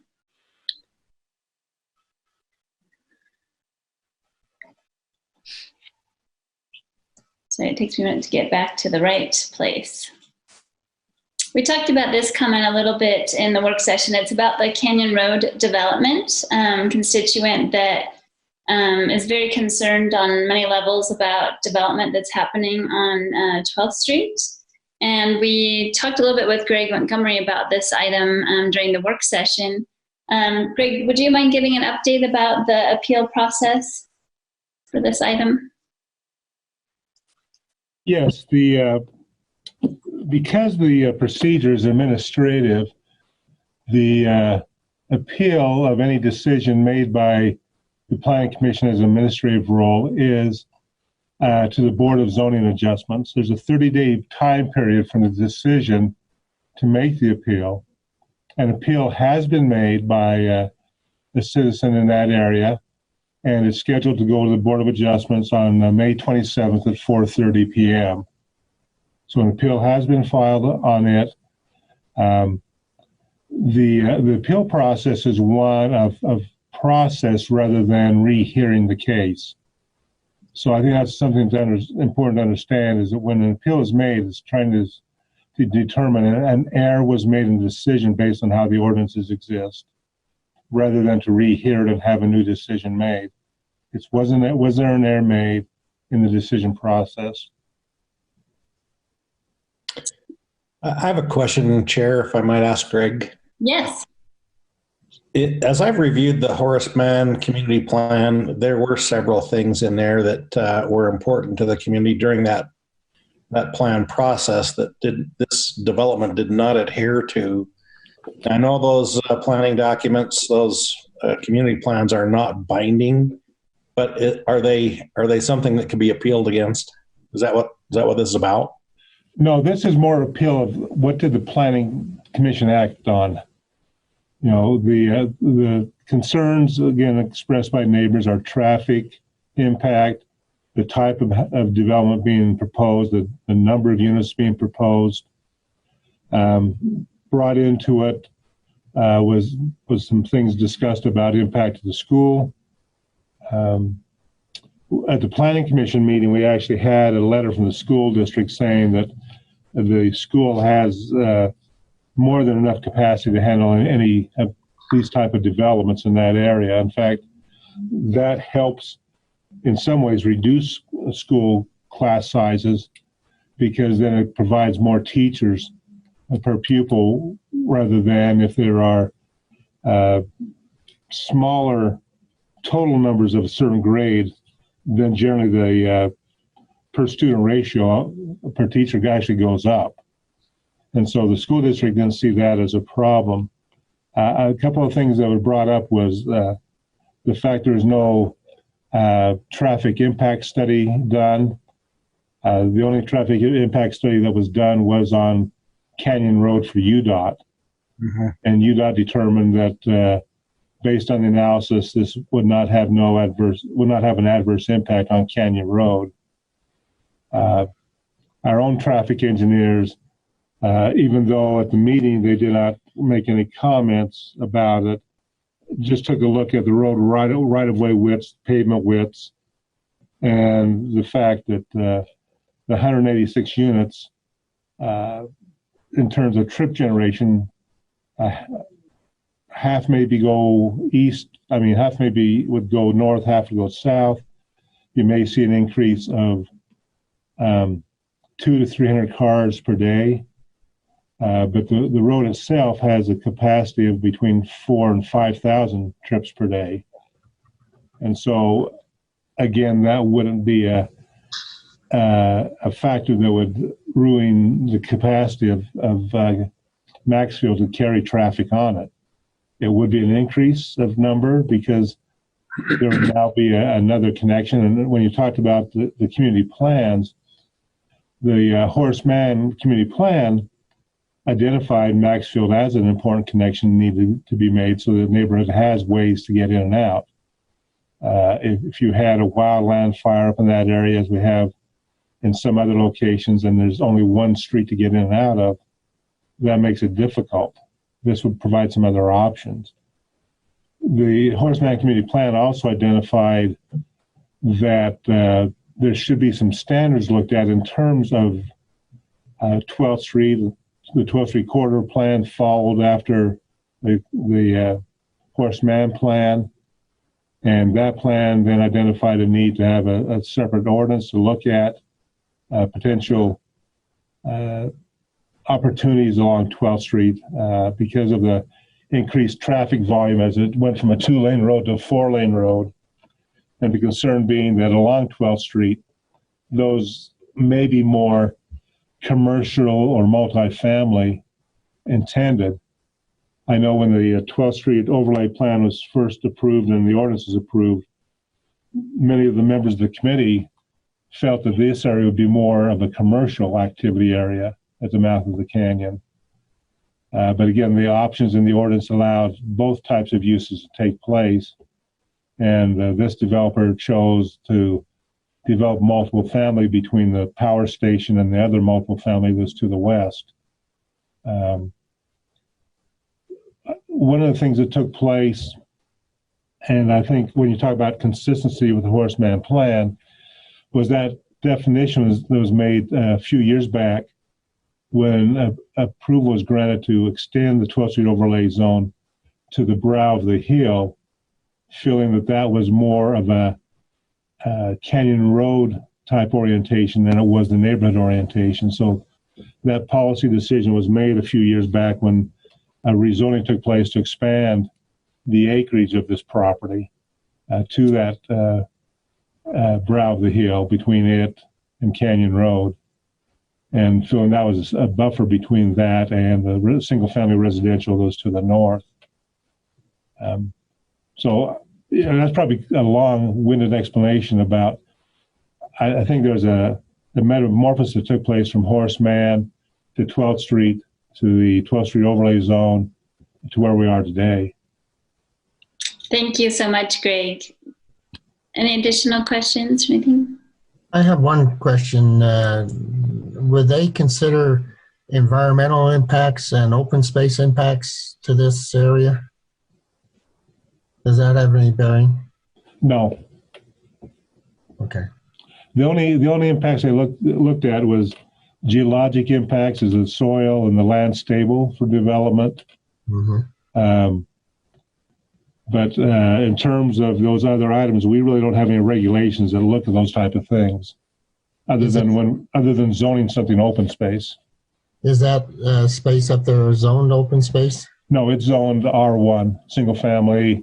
Okay. And then the lower part of the 12th Street overlay. All right. Thanks so much for jumping in there, Greg. No problem.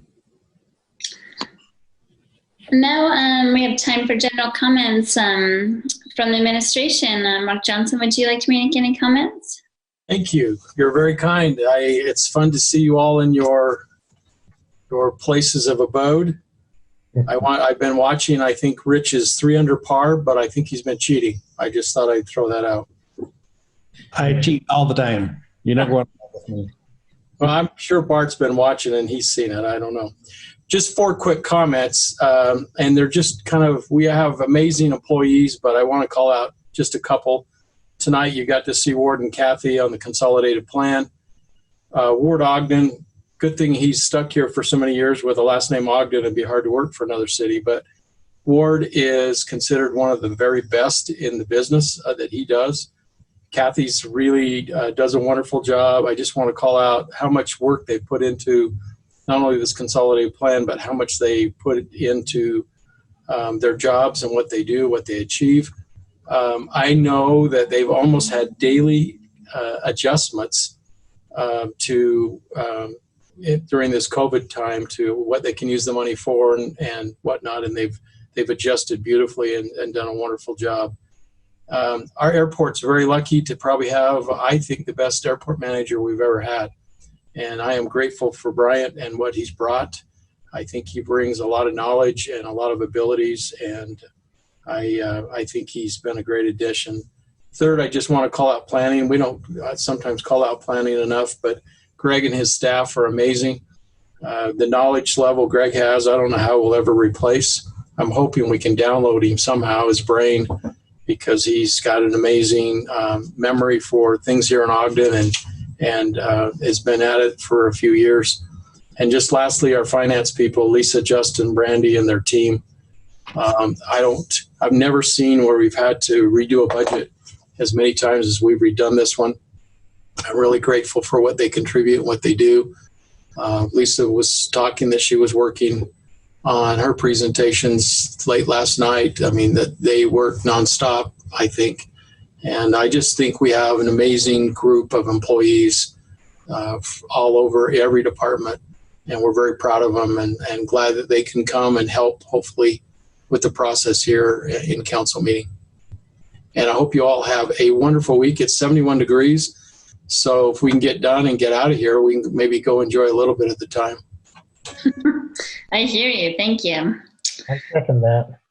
My pleasure. Oh, Siri's talking to me now. Any other council comments for the evening?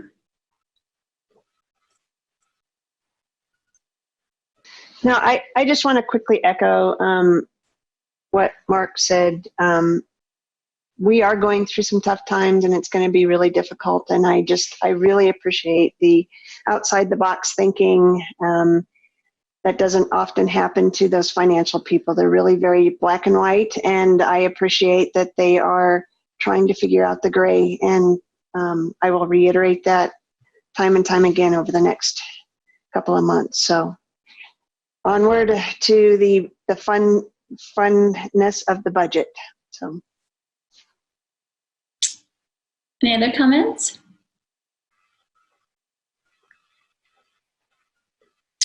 Well, I would just like to say, I really appreciate all of you and your support for the proclamation that we made earlier. I know it means so much to the community. I actually just started watching last night. I don't know how long it's been on, but there's a whole series on PBS about Asian Americans. So it's apropos to, our celebrating the month that's in honor of them, and then also having the anti-xenophobia proclamation as well. So I appreciate everybody's support on that.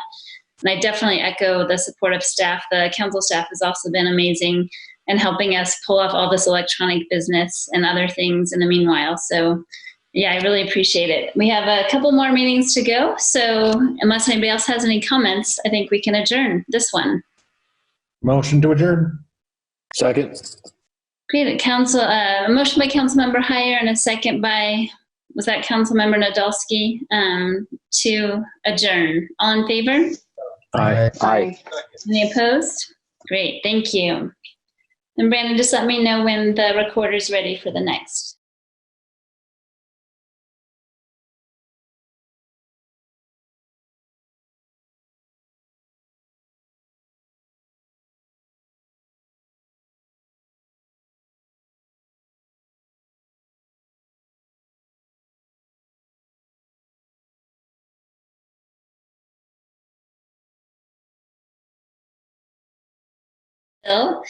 Let the record reflect that all trustees are present. Yes, I'm looking at all of you.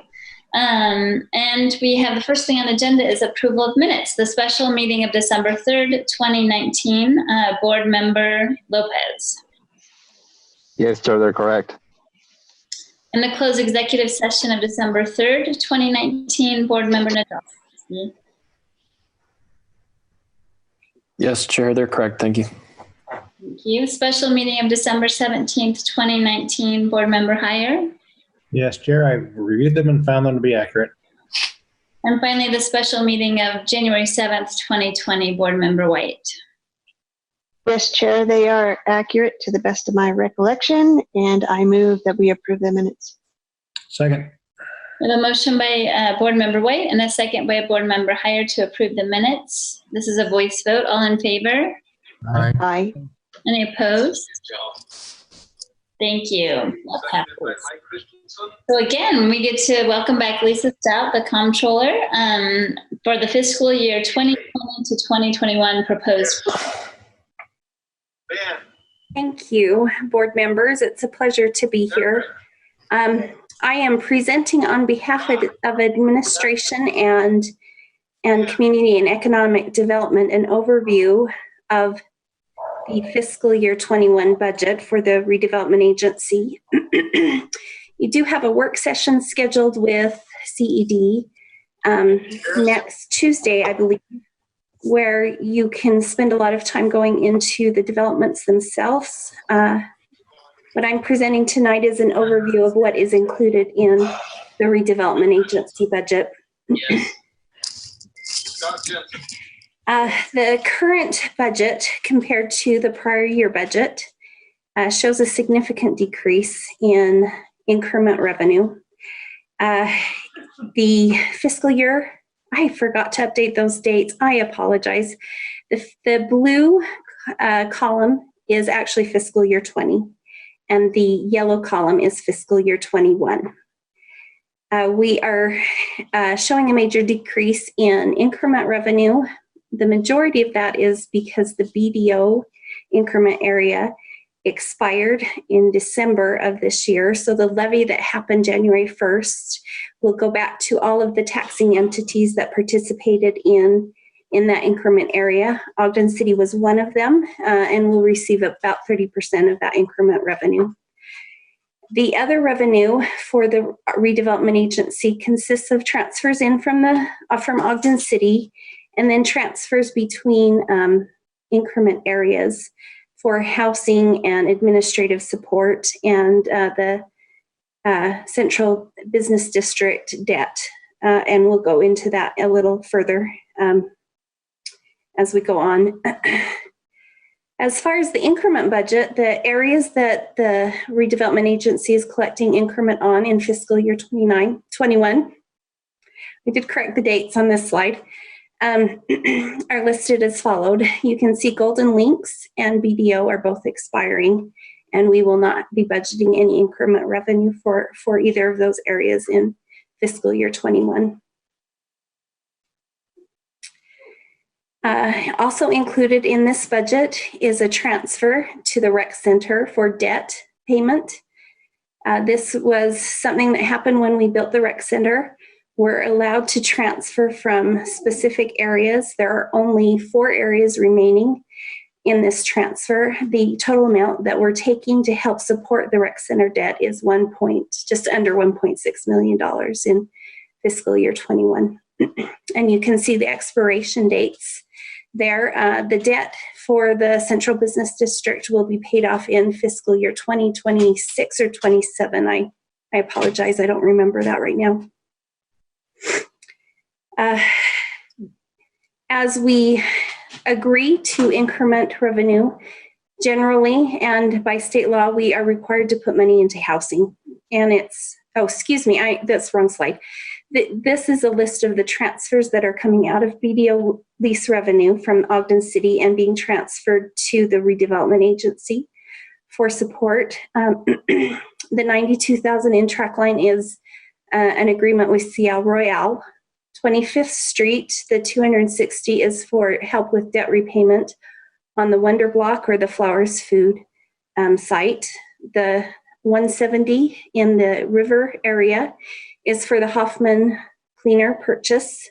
The CDB Mall debt is the $250. Continental is also the Wonder Block. It is a new area. The area itself is called Continental. And this is for repayment of Golden West Credit Union loan. The St. Anne Center is what the proceeds of that fund was used for. And we budgeted for that in Continental since it was the nearest RDA area to St. Anne's. The $80,775 relates to the Rite Aid property. There was some property purchases, and this is the debt repayment on those property purchases with DL Evans Bank. And then the Quality Neighborhoods housing commitment of $1 million is also included in that transfer. The commitment to housing and the general administrative support, those are outlined in agreements as we initiate those redevelopment areas. Commitment to housing is generally at least 20% of the area, and general administrative support is generally up to 5% of the increment in the area.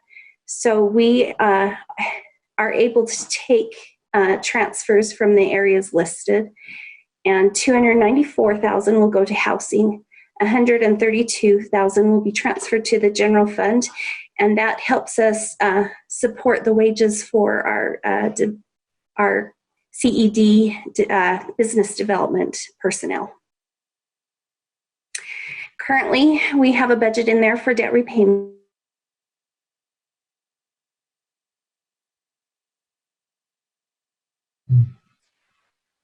Did she freeze again? Yeah. Sorry. Froze again there, Lisa. She's had a late night. You froze again. I froze again. I get stage fright. Is that what you said? I just hope you weren't talking the whole time. I'm worried you're going to lose your voice. Where did I leave off? I think the slide after this. The slide. Okay. So the redevelopment agency budget has the debt repayment scheduled for the repayment of the 3 outstanding bonds in the Central Business District. The balances outstanding as of June 30th of fiscal year 19 totaled just nearly $17.5 million. We also have scheduled in the current year budget debt repayment for the Section 108 notes. The 2008A is in the Central Business District, and the 2015A is for the Trackline District, and the repayment for those are included in the budget before you. We also have included debt repayment for the private placement debt the city currently has, the DL Evans loan and the Golden West Credit Union loan. And that is just a brief overview of what is included in the redevelopment agency budget. There's a lot of information underlying that overall budget, and I look forward to having a discussion with you and community and economic development regarding this budget next week in a work session. Thank you, Lisa. Any questions for Lisa?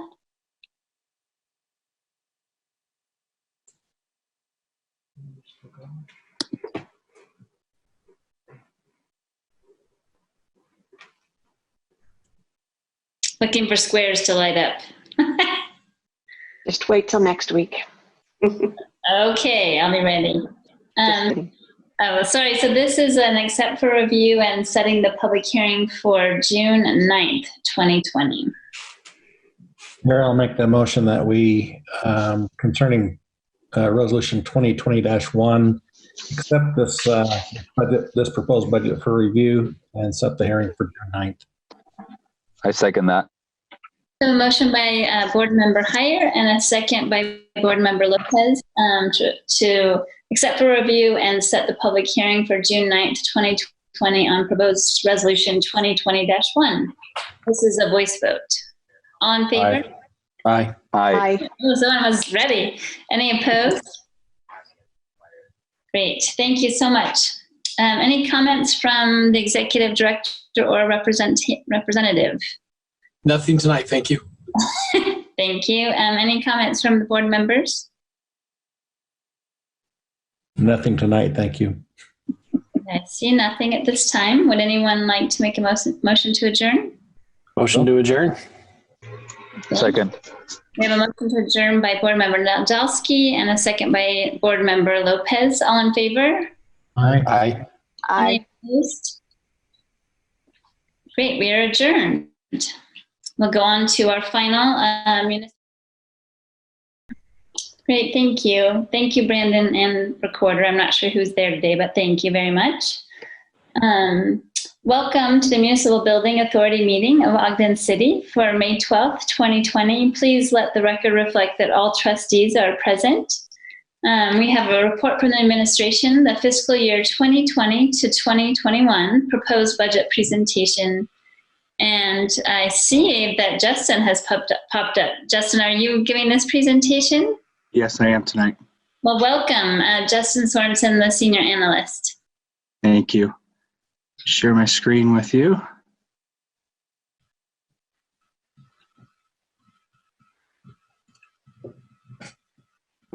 All right, is everybody able to see my screen then? Yes. Awesome, thank you. All right, so it's my pleasure to be here with you tonight, Council Chair, Vice Chair, and trustees, to discuss and present on the proposed annual budget for Ogden City Municipal Building Authority. The MBA is proposed to decrease by a pretty substantial amount from fiscal year 2020 to fiscal year 2021.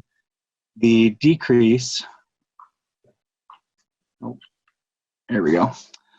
The decrease from fiscal year 20 to 2021 is about $240,000. This budget is based on the debt service obligations in the MBA.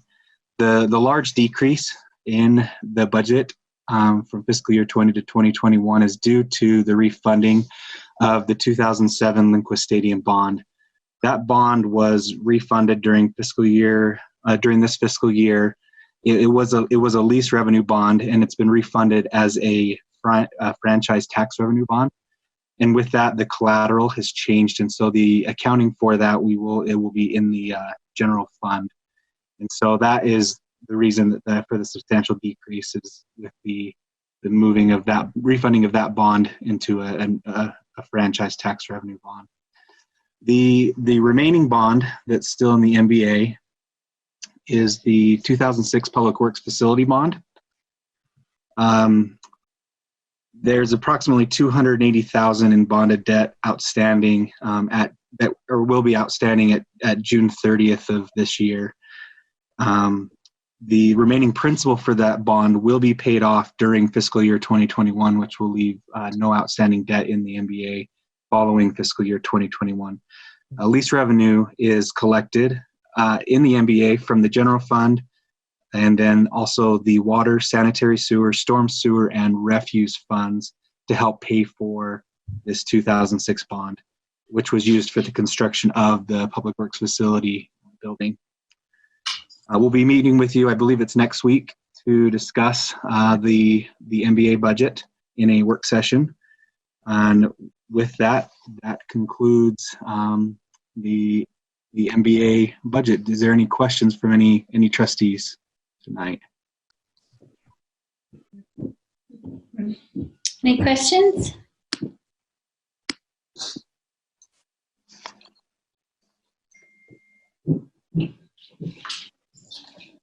Thank you so much, Justin. Please feel free to interrupt me if there are any comments. So this is an accept for review also, and a setting or not setting of the public hearing for June 9th, 2020. Chair, concerning proposed resolution 2020-1, I would propose that we accept for review and set the public hearing for June 9th on this item.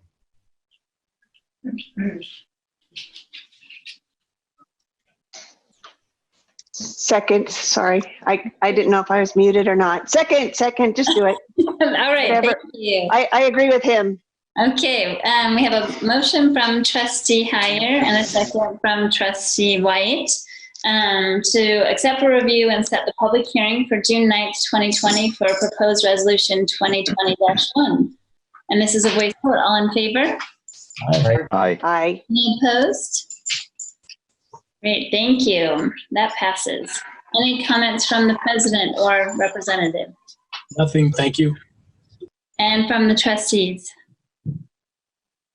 I'd be happy to take a motion to adjourn. Motion to adjourn? Okay. Motion to adjourn from Trustee Nadolski, second from Trustee Heyer. All in favor? Aye. Any opposed? I think everybody's ready to go. Thank you. Have a really good night, everybody. Thanks, Angela. Thank you. Hey.